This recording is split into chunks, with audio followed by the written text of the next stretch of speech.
Hello there. So I've just finished making my first ever batch of olives and the smell and flavour is absolutely incredible. On a recent trip to North Cyprus, I picked a load of wild olives while out on a walk in the forest, and even just doing this and crushing them in your fingers, that extreme smell of extra virgin olive oil is just mind-blowing. Well, it is to me anyway. And me being me, I had to try the olive, but it was so bitter and full of tannins. It was horrendous. That's my girlfriend's nails, not mine. Remember, I'm red nails on a Tuesday.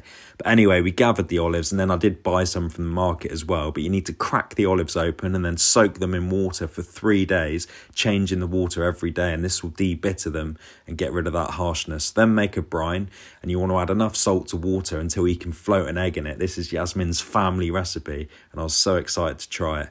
Then I've added some olives to the brine along with some lemon salt or lemon powder, and I let this sit for 6 days.